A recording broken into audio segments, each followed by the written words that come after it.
Assalamualaikum warahmatullahi wabarakatuh. Sebelumnya perkenalkan, nama saya Yudi Kurniawan, NPM 22351051 dari kelas 5D.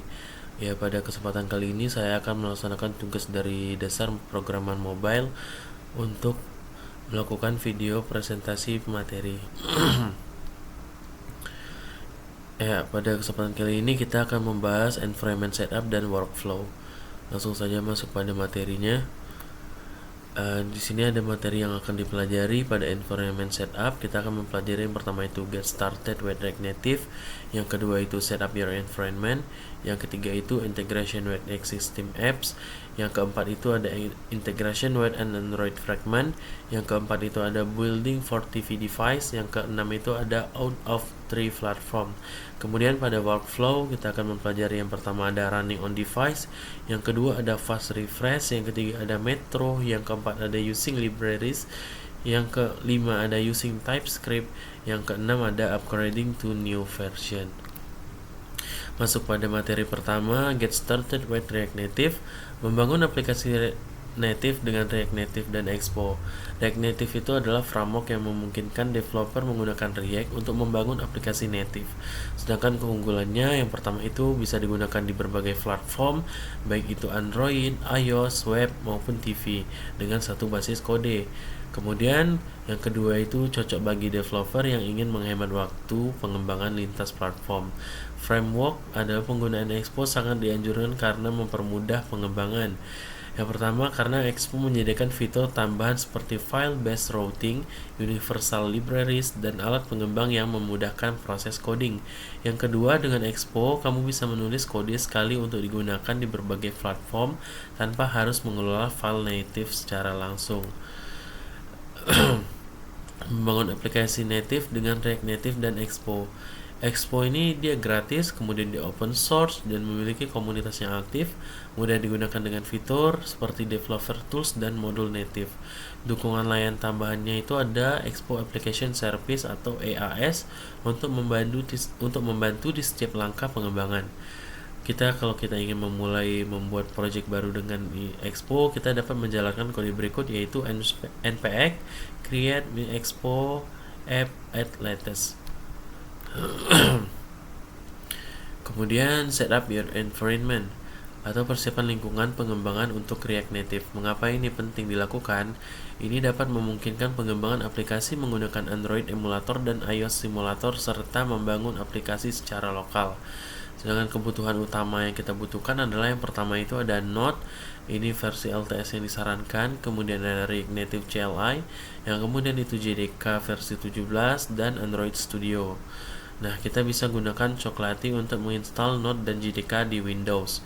Pakai base kita akan bisa mengetikkan seperti ini: Coco install min-y node.js min-lts Microsoft min OpenJDK 17. Nah, pastikan Node minimal versi 18 dan JDK-nya versi 17 agar dapat kompatibilitas yang baik. Android Studio wajib untuk Android development berisi alat penting seperti Android SDK dan Virtual Device atau AVD. Langkah-langkah setup Android Studio, yang pertama itu kita install Android Studio-nya. Saat menginstal kita pastikan mencentang semua kotak untuk Android SDK dan AVD-nya. Yang kedua, kita install SDK Android 14. Yang pertama itu masuk ke SDK Manager dan pilih SDK Platform Android 14. Kemudian kita pastikan SDK Platform 34 dan Build Tools 34.0 terpilih. Kemudian yang ketiga itu atur variabel Android /home underscore home, tambahkan variabel lingkungan Android underscore home yang menunjukkan ke lokasi SDK-nya. Kemudian yang keempat itu tambahkan path untuk platform tools, tambahkan platform tools ke variabel path di sistem.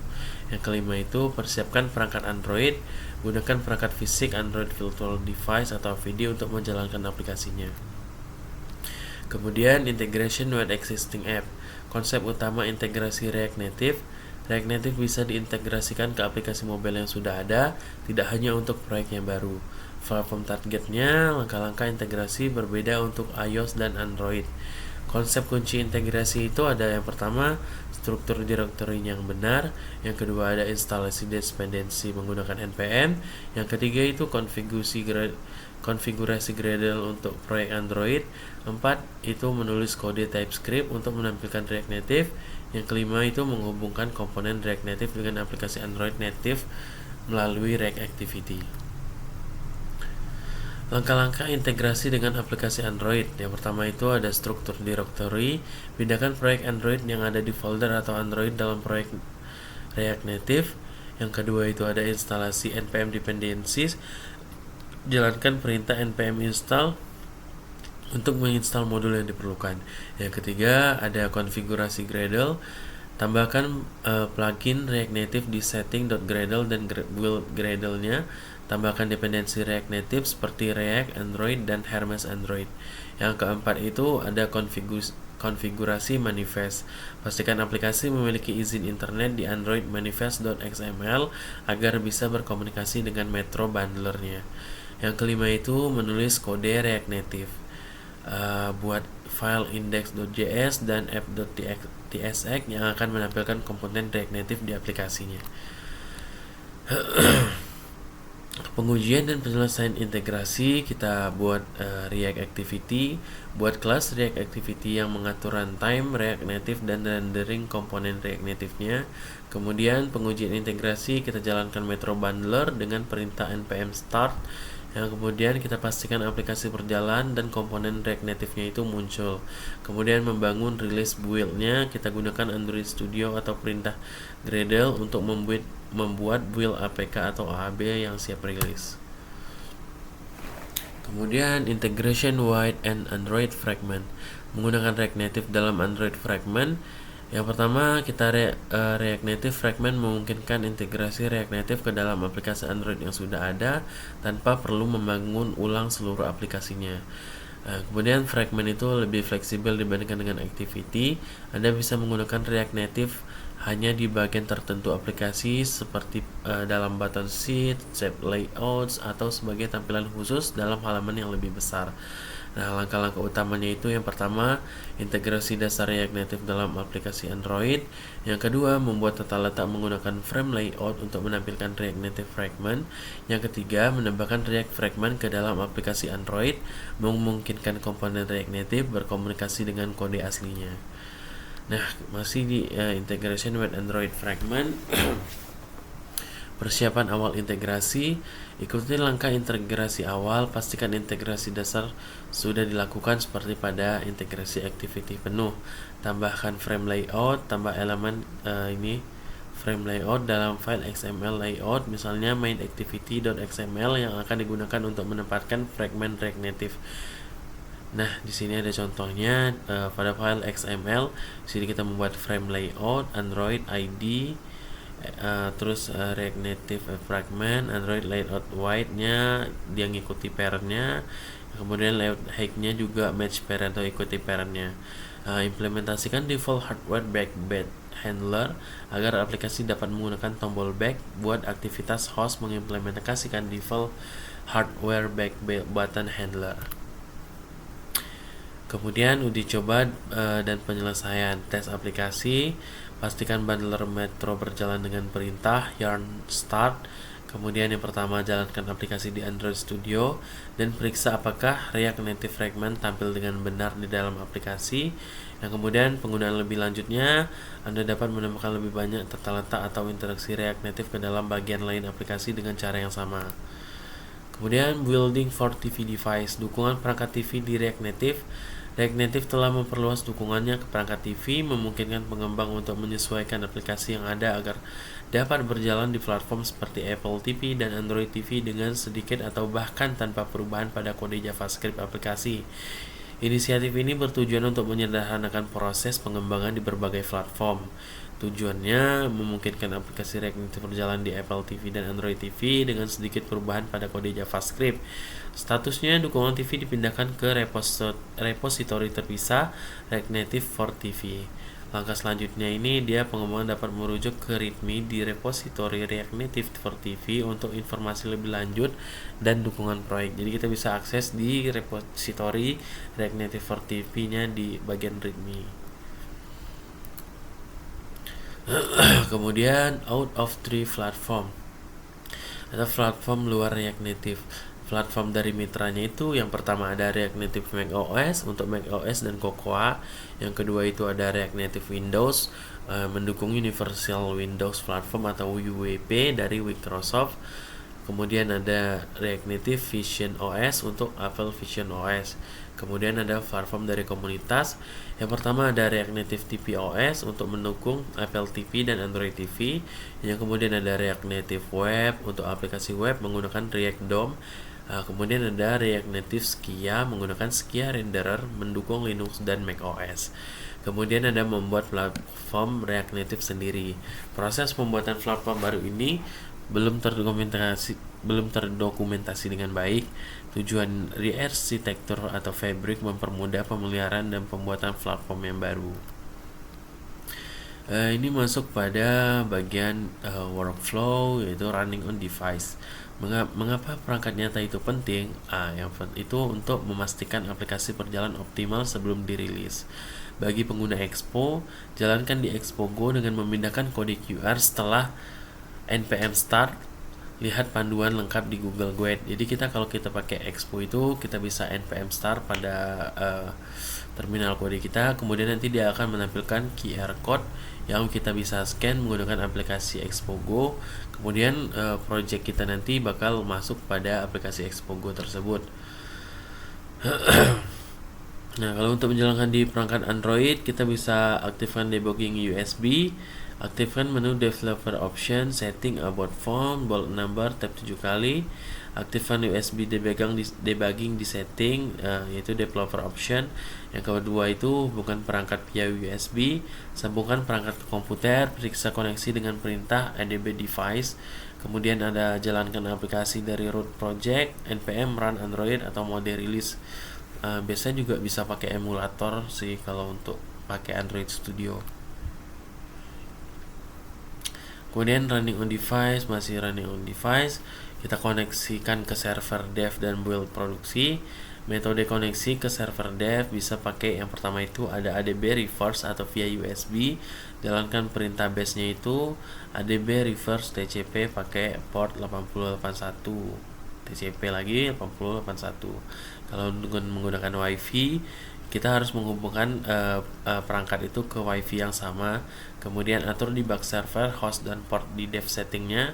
Contohnya itu ada ini 10.0.1.1 di port 8081. Kemudian ada build untuk produksi. Ikuti panduan untuk APK bertanda tangan agar dapat dirilis ke Play Store. Kemudian masuk pada bagian fast refresh. Definisi fast refresh itu adalah fitur React Native untuk feedback hampir instan saat mengubah komponen React. Kemudian aktivasinya diaktifkan secara default, dapat dinyatakan atau dimatikan di React Native Dev menu. Manfaatnya itu adalah perubahan terlihat dalam 1-2 detik untuk mempercepat pengembangan dan debuggingnya. Oke, cara kerja fast refresh itu yang pertama, perubahan komponen React hanya memperbarui modul terkait dan merender ulang. Kemudian itu ekspor non-komponen memperbarui modul terkait serta modul lain yang mengimpornya. Kemudian itu fallback ke full reload jika modul di luar tree React ikut terpengaruh. Kemudian metro. Apa itu metro? Definisi metro. Metro itu adalah bundler JavaScript yang digunakan oleh React Native untuk membangun kode dan aset aplikasi. Nah, bagaimana sih konfigurasi metro? Pertama itu dia dikelola melalui file metro.config.js. Dua opsi konfigurasinya itu, yang pertama ada objek. Ini disarankan menggabungkan pengaturan default metro dengan kustomisasi. Kemudian untuk yang fungsi, untuk kontrol penuh konfigurasi digunakan dalam kasus-kasus khusus gitulah. Ini metro. Konfigurasi dasar metro, ini templatenya default metro.config.js. Ini ada JavaScript-nya, ini seperti ini contohnya. Kemudian ekstensi gunakan React Native /metro script config atau expo /metro config untuk pengaturan default React Native. Kalau untuk kustomisasi, tambahkan ekstensi file seperti .spg dengan mudah. Using library, kita menggunakan library di React Native. Core komponen dan yang pertama itu core komponen dan API. React Native menyediakan komponen inti bawaan, namun Anda dapat menambah library dari komunitas untuk memperluas fungsionalitas aplikasi kita. Kemudian memilih package manager seperti npm CLI, Yarn Classic. Nah, ini tipsnya, library dan package sering digunakan secara bergantian. Nah, kalau yang di npm CLI ini biasanya sudah diinstal bersamaan dengan Node.js. Kemudian kalau yang klasik ini instalasi lebih cepat dan mendukung fitur seperti workspace. Instalasi dan linking library. Yang pertama ini instalasi library, kita bisa ketik di base kita di terminal bash. Ini npm install terus library name, jadi kita masukin npm install terus nama library yang mau kita install tadi. Ini contohnya ada npm install React Native Web View. Kemudian linking native code. Untuk iOS digunakan Cocoa Pod. Di base kita ketikkan npx pod install kemudian diulang dengan npm run iOS. Kalau di Android itu npm run Android aja langsung. Kemudian using TypeScript. Mengapa kita menggunakan TypeScript? Karena TypeScript ini sangat berguna sih kalau dalam project. Apa itu TypeScript? TypeScript itu adalah superset dari JavaScript yang menambahkan tipe statis sehingga memungkinkan deteksi kesalahan sejak awal. Kemudian keuntungan menggunakan TypeScript itu keuntungan menggunakan TypeScript di React Native ada empat. Yang pertama itu meningkatkan keandalan dan kualitas kode. Yang kedua, membantu pengembangan tim dengan auto completion dan dokumentasi otomatis. Kemudian yang ketiga, deteksi kesalahan lebih cepat selama proses pengembangan. Yang keempat, kompatibel dengan JavaScript sehingga integrasi mudah pada project yang sudah ada. Nah, ini memulai dengan TypeScript di React Native. Jadi kita mengatur proyek baru dengan TypeScript. Kemudian kita ketik di base kita, terminal bash, npm npx React Native edit my app template React Native template TypeScript.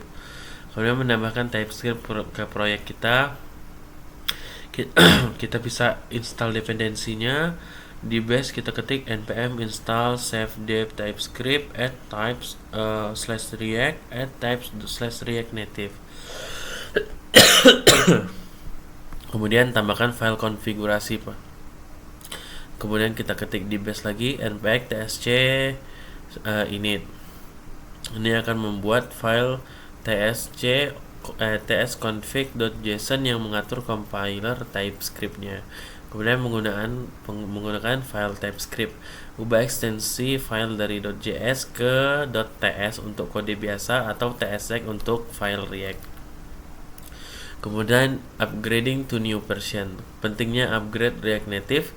Mengapa upgrade? Mendapatkan akses, yang pertama itu kita akan mendapatkan akses ke API terbaru, komponen dan alat pengembang yang baru. Kemudian yang kedua itu meningkatkan performa, keamanan dan kompatibilitas aplikasi kita. Yang ketiga itu memperbaiki bug dan masalah dari versi sebelumnya. Kemudian apa aja tantangan dalam upgrade? Yang pertama itu ada kompleksitas proyek seperti iOS, Android dan JavaScript. Yang kedua itu ada resiko kompatibilitas dengan dependensi pihak ketiga. Upgrade untuk pre-expo kita bisa lakukan yang pertama langkah-langkah upgrade expo. Yang pertama kita update paket React Native .react dan expo di package JSON-nya. Lakukan upgrade SDK secara bertahap untuk mempermudah pelacakan masalah. Yang kedua, tipsnya kita ikuti panduan upgrading expo SDK walkthrough untuk langkah terkininya. Kemudian periksa kompatibilitas setiap paket sebelum upgrade. Upgrade untuk proyek React Native, yang pertama gunakan upgrade helper. Ini adalah alat online untuk melihat perbedaan file antara dua versi React Native. Kemudian dia juga memberikan petunjuk untuk perubahan yang harusnya dilakukan. Langkah-langkah upgrade-nya itu kita pilih versi, tentukan versi awal dan tujuan upgrade-nya. Nah, ini contohnya ada update dependensi, kita npm install React Native clean project, kemudian npm React Native clean project. Perbarui file project, terapkan perubahan yang diperlukan pada file project secara manual. Oke, mungkin cukup sekian dari saya. Apabila ada kesalahan saya mohon maaf. Wabillahi taufik wal hidayah. Wassalamualaikum warahmatullahi wabarakatuh.